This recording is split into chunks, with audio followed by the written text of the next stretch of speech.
Well, there are only a few more days left until Valentine's Day, which apparently is more than enough time for even the most frugal man to get it together, if you know what I mean. Get it together. I know.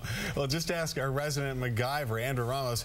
He hit the dollar store to show us how to put together a dinner, a date, and a gift, all for under 15 bucks. Wow. Pay attention to this. What's the most romantic thing a guy's ever done for you? Make dinner. I would say just pop up at my job and give me flowers. Like maybe a home-cooked meal with a little music. From what I'm getting is that women like to be fed, they like to be entertained, and they like to be showered with gifts. Is that right? Those are usually not bad things. Well, okay. Well, I think we could do that. To the Love Mobile.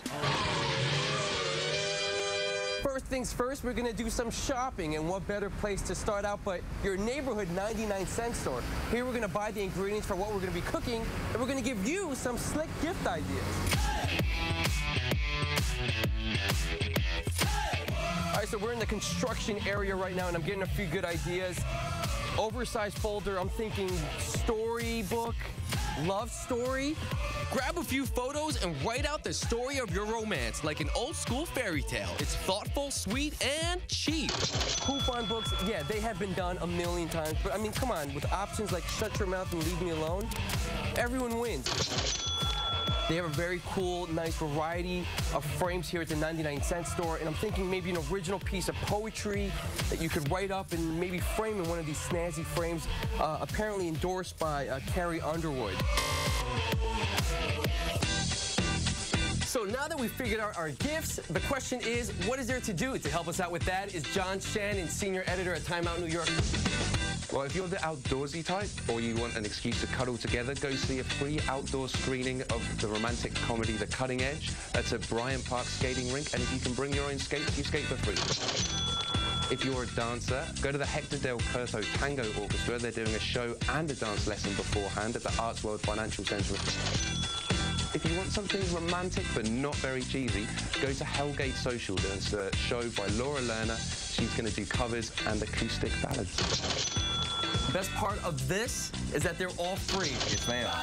Finally, it is time to eat, my favorite part. We're here with Michael Ferraro, executive chef for Delicatessen here in Soho. Now, Michael, what were you able to do with the ingredients we got you? We did a stuffed ham with crab meat, a sweet pea puree with a horseradish crust, a pear compote, and a spiced broth for under $8. Let's dig in. This is really good. Are you surprised?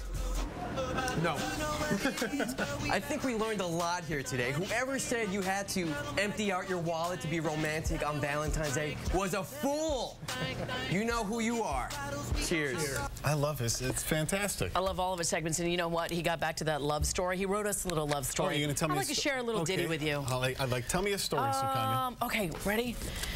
Once upon a time, in a place far, far away, there was a little boy named Chris Burrows. See, there's little Chris Burrows in California. Chris had a, hold on. Chris had a passion for the news.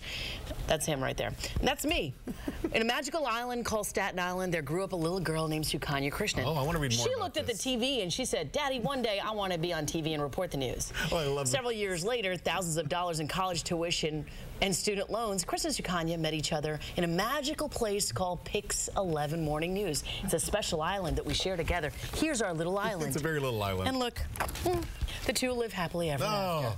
It's a good ending. Yay! So this is kind of a really great idea, but if I was a girl and I got this, I mean, we're kind of being facetious and, you know, funny. It'd be very sweet. I'd really love it if, like, somebody wrote something sweet like that.